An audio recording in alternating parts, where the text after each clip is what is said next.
नमस्कार साथियों, मेरा नाम दीपेश चौधरी और मेरी कंपनी का नाम है श्रीबिल टेक और मैं आपका एक बार फिर से हार्दिक अभिनंदन करता हूं आपके अपने यूट्यूब चैनल पर।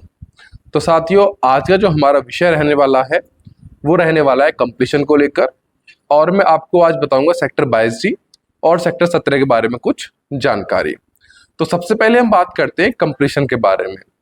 जिन एलओटीज का टाइम नज़दीक आ रहा है, जिनकी रजिस्ट्री को 2 साल या 3 साल हो चुके हैं या फिर जो यहाँ पर कंप्लीशन बनवाने का प्लान कर रहा है, ये वीडियो उनके लिए थोड़ी महत्वपूर्ण है। देखो, जो यहाँ पर कंप्लीशन बनवाने का प्लान कर रहा है तो खुद तो कंप्लीशन यहाँ पर अपना बनवाएगा नहीं, मतलब खुद से तो नहीं हो पाएगा क्योंकि वो रहने वाले दूर के हैं। वो किसी कॉन्ट्रैक्टर को अपना देते हैं कि भाई आप हमारा कंप्लीशन इतने बना दीजिए, इतने बना दीजिए। और मैं पहले आपको बताऊं कि कितना हम इसमें मैक्सिमम या मिनिमम कवरेज कर सकते हैं, थोड़ा मैं आपको उस बारे में जानकारी दूंगा। तो यहाँ पर जो कवरेज जो है वो 300 स्क्वायर मीटर तक आप मैक्सिमम 75% की कवरेज कर सकते हैं और FAR जो है यहाँ पर वो है 180% की। यानी कि अगर आपका 300 स्क्वायर मीटर का प्लॉट है तो आप मैक्सिमम 75% और मिनिमम जो कवरेज करनी होगी आपको, वो जो मैक्सिमम का होता है उसका डिवाइडेड बाई 2 यानी कि 37.5%, जो कि आपका बैठती है 112.5 स्क्वायर मीटर मिनिमम कवरेज और मैक्सिमम कवरेज बैठती है आपकी 225 मीटर। यानी कि 300 स्क्वायर मीटर में आप मैक्सिमम 225 मीटर ही बना सकते हैं। लेकिन यहाँ पर जो मेन इन्वेस्टर ही हैं या फिर जो ऐसे हैं कि भाई हाँ हमें 2-3 साल में प्लॉट सेल करना है, तो वो और उनके रजिस्ट्री का टाइम भी नज़दीक आ गया है, तो वो मेनली मिनिमम कवरेज ही कराते हैं कि कम से कम खर्चे में और कम से कम उसमें हमें एक CC मिल सके, कंप्लीशन सर्टिफिकेट मिल सके, तो प्रेफर करते हैं कंप्लीशन। और कंप्लीशन भी यहाँ पर 3 टाइप के कंप्लीशन चल रहे हैं। एक होते हैं कच्चे कंप्लीशन, जिनमें आप नॉर्मल ब्रिक्स लगाकर और RCC स्लैब को डालकर आप नॉर्मली करते हैं। और हाँ, एक बात और, यहाँ पर जो कंप्लीशन बनते हैं उनमें गाटर पटिया ऐसी चीज आप यूज नहीं कर सकते, उसमें प्योर आपको लेंटर डालना ही होगा। जैसे ग्रेटर नोएडा में हम गाटर पट्टे डाल देते थे या फिर पत्थर वगैरह डाल देते थे, तो वो यहाँ पर अलाउ नहीं है। यहाँ पर आपको RCC स्लैब डालनी ही पड़ेगी, लेंटर यहाँ पर डालना ही पड़ेगा। और जब यहाँ पर कंप्लीशन बनकर तैयार होता है तो अथॉरिटी के बंदे यहाँ पर कंप्लीशन सर्टिफिकेट देने से पहले आपके कंप्लीशन को चेक करने आते हैं कि क्या ये एक परिपूर्ण कंप्लीशन बना है, यानी कि यहाँ पर क्या फैमिली रह सकती है या फिर नहीं। वो हर चीज चेक करते हैं कि इलेक्ट्रिसिटी है नहीं है, यहाँ पर प्लम्बर का काम हुआ है नहीं हुआ है, रूम्स है नहीं है, किचन है और लेटरिन बाथरूम, मतलब कुछ चीज ऐसी है जो मैंडेटरी होनी ही चाहिए। तो फिर से मैं अपनी एक बार फिर से टॉपिक पाता हूँ, यानी कि हम जो बनाते हैं यहाँ पर बेसिकली 300 स्क्वायर मीटर और 500 स्क्वायर मीटर में 3 टाइप के कंप्लीशन बनाते हैं। एक होते हैं कच्चे कंप्लीशन, जिनमें हम नॉर्मल ब्रिक्स लगा के आपको अच्छा मतलब गुड क्वालिटी का मटेरियल, नहीं बहुत ज़्यादा अच्छा और नहीं बहुत ज़्यादा बेकार, यानी कि एक एवरेज मटेरियल लगाते हैं।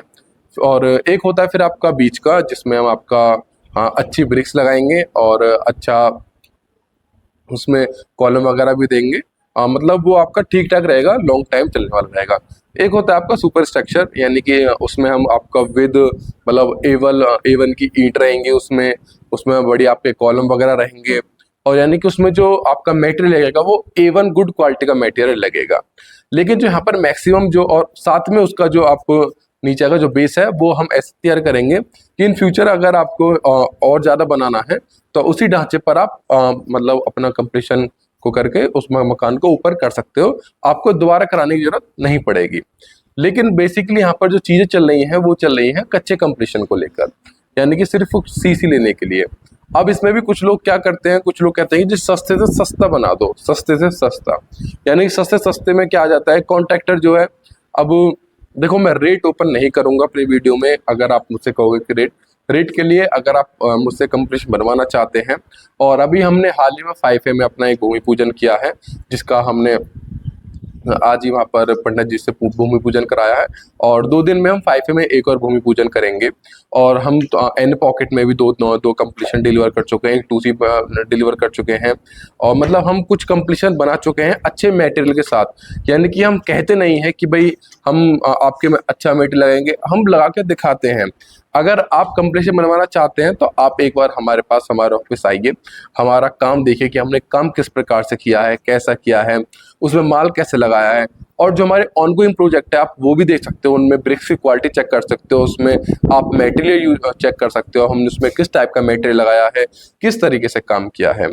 हाँ, तो मैं बात कर रहा था अपने कंपनी के बारे में कि देखो रेट मैं ओपन नहीं करूंगा, उसके लिए आप मुझे कॉल कर सकते हो अगर आपको अपना अच्छा कंपटीशन बनाना है। फिर एक बात ये होती है कि हर कोई चाहता है कि कम से कम में बन जाए। देखो कम से कम में एक तो होता है बेसिक रेट आपका कि हाँ भाई इस रेट में अगर हम नॉर्मल चीजें लगाएंगे तो हमारा एक अच्छा कंपटीशन बन सकता है। लेकिन जब देखो दो चीज होती है, मटेरियल की कॉस्ट और एक कॉस्टिंग। अगर यहाँ आप कॉस्टिंग कम करोगे, और तो जैसे कि नॉर्मल कोई भी रेट मान के चल सकते हैं आप, 10 लाख, 11 लाख, 12 लाख, अगर आप कॉस्टिंग कम करवाओगे तो जो मटेरियल है ना उसकी जो गुड क्वालिटी है वो कम होती रहेगी। यानी कि हर कोई अपना कुछ ना कुछ तो एक नॉर्मल उसने रेट आपको लेकर रख दिया, उसमें हल्का बहुत तो आपका नेगोशिएबल हो जाएगा। लेकिन आप ज्यादा ही सोच रहे हैं तो आपके क्वालिटी से कॉम्प्रोमाइज करेगा, उसमें आपको थर्ड क्लास की ईंट लगा के देगा, थर्ड क्लास का मेटेरियल लगा के देगा, यानी कि जो भी काम करेगा बिल्कुल बेकार करेगा।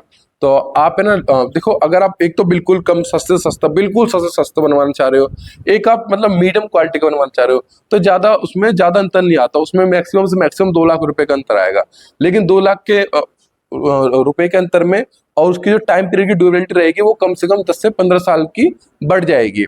यानी कि आप बेकार काम, मतलब बेकार काम से कहने का मतलब है कि उसमें यानी कि ईंटें बेकार हैं, उसमें माल बेकार है, उसमें चीज अच्छी नहीं है, उनसे अपने तो बच के आप उसमें नॉर्मल काम कराइए। उसमें आपकी कॉस्टिंग मतलब थोड़ी बहुत बढ़ जाएगी, लेकिन काम ऐसा अच्छा हो जाएगा अगर आप फ्यूचर में उसे सेल भी करेंगे और जिस बंदे को आप सेल करेंगे तो उसे लगेगा कि हाँ भाई वो जेन्युइन बंदा था जिससे जिससे मैंने अपने कंपटीशन लिया है, उसने अच्छा क्वालिटी का माल लगाया था, वो आपको याद रखेगा।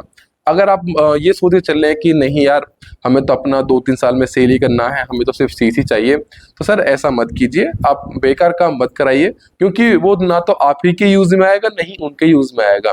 क्योंकि यहाँ पर आपकी रेंटल इनकम भी मिल सकती है, क्योंकि यहाँ पर मैक्सिमम कंप्रेशन बन रहे हैं, उस कंप्लीशन में लेबर भी रहती है, सामान भी रख सकते हैं, और अगर आपका बड़ी रोड पर है तो उसमें ऑफिसेज भी खुल सकते हैं, यानी कि रेंटली वो चीज यहाँ पर चढ़ सकती हैं। तो आप एक गुड क्वालिटी का अपना कंप्लीशन बनवाइए। तो अब बात करते हैं एक बार सेक्टर 22D और सेक्टर 17 के बारे में। देखो सेक्टर 22D कुछ लोगों की मेरे पास क्वेरी आई थी, उन्होंने कहा था सर सेक्टर 22D के बारे में थोड़ा सा बताइए, सर सेक्टर 17 के बारे में थोड़ा सा बताइए। तो पहले सेक्टर 22D के बारे में बताता हूँ। सेक्टर 22D जो है, जब आप यमुना एक्सप्रेसवे से आते हैं तो जो आपके सेक्टर 18, सेक्टर 20 जो है वो यमुना एक्सप्रेसवे के लेफ्ट हैंड की तरफ पड़ते हैं, और जबकि आपका सेक्टर 22D यमुना एक्सप्रेसवे के राइट हैंड की तरफ पड़ता है। सेक्टर 22 जो है वो रेजिडेंशियल, वो अथॉरिटी ने बिल्डर के लिए रखा है, यानी कि सेक्टर 22 की तरफ बिल्डर लॉबी है। सेक्टर 22 4 सेक्टर में डिवाइड है, सेक्टर 22A, 22B, 22C और 22D। सेक्टर 22D में एक छोटा सा पार्ट अथॉरिटी ने वहां पर प्लॉटिंग किया है, अपने अथॉरिटी के प्लॉट उसमें उन्होंने लगाए हैं, जिसमें 120 मीटर और 162 मीटर का साइज अवेलेबल है। उसमें 4 पॉकेट है आपके A, B, C, D। अभी जो रजिस्ट्री ओपन हुई है वो A और B पॉकेट की रजिस्ट्री ओपन हुई है, C और D पॉकेट में वहां पर अभी काम चल रहा है, वहां पर अभी रजिस्ट्री ओपन नहीं हुई, यानी किसी को भी अभी वहां का रजिस्ट्री का लेटर नहीं पहुंचा है। और सेक्टर 22D की लोकेशन की बात करें तो अभी हमें सेक्टर 22D जो है वो यमुना विहार, जो कि जेपी के द्वारा बसाई गई एक टाउनशिप है, उसके अंदर से होते हुए जाना होता है। यमुना विहार को क्रॉस करने के बाद जब हम सेक्टर 22D की तरफ पहुंचते हैं। अब बात करते हैं सेक्टर 17 के बारे में।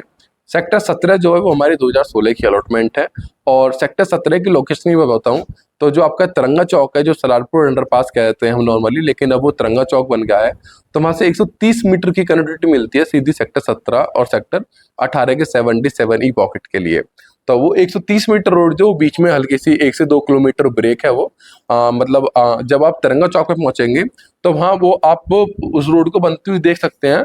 वो 500 मीटर से 1 किलोमीटर तक बनी हुई है, उसके बाद फिर बीच में वो 2 से 3 किलोमीटर का उसमें थोड़ा सा ब्रेक है, उसके बाद वो 2 से 3 किलोमीटर बाद फिर से वो बनी हुई है। यानी कि अगर हमें सेक्टर 17 जाना होता है तो सेक्टर 17 जाने के लिए हमें पहले सेक्टर 18 जाना पड़ेगा। सेक्टर 18 के आई पॉकेट, आई के बाद 1A, 1B, फिर 7F, 7C, फिर हम पहुंचते हैं 130 मीटर रोड पर। तो सेक्टर 17 की लोकेशन अच्छी लोकेशन मानी जाती है, क्योंकि 130 मीटर रोड के जस्ट नियर बाई सेक्टर 17 पड़ते हैं। सेक्टर 17 हमारे पास 3 पॉकेट है, pocket A, pocket B, pocket C। Pocket A 200 square metre का, पॉकेट B 162 स्क्वायर मीटर का, और पॉकेट C 120 स्क्वायर मीटर का। पॉकेट A और पॉकेट B में भी रजिस्ट्री ओपन नहीं हुई है, वहां पर अथॉरिटी का काम चल रहा है, और पॉकेट C में रजिस्ट्री ओपन हो चुकी है, वहां पर रजिस्ट्री होकर प्लॉट की सेल परचेज स्टार्ट हो गई है। तो मतलब जो क्वेरी थी वो मैंने बता दिया है सेक्टर 17 सेक्टर 22D के बारे में।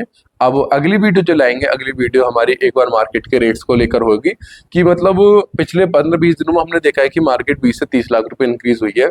हम अगली वीडियो में बात करेंगे कि क्या ये रेट जो है हमारे ओवर हाइप रेट है, यानी कि ज़्यादा रेट बढ़ गए हैं या फिर चीज़ें निकल रही हैं। नहीं, वो हमें आपको विस्तार से उस चीज़ बताऊंगा कि ये जो रेट्स हैं क्या ये एक्चुअल रेट हो गए हैं या फिर एक बार फिर से बूम आके या फिर मैं मार्केट क्रैश होगी या क्या होगा, वो सब बात मैं करूंगा अगली वीडियो में। तो आज के लिए इतना ही, विदा लेते हैं आपसे। नमस्कार।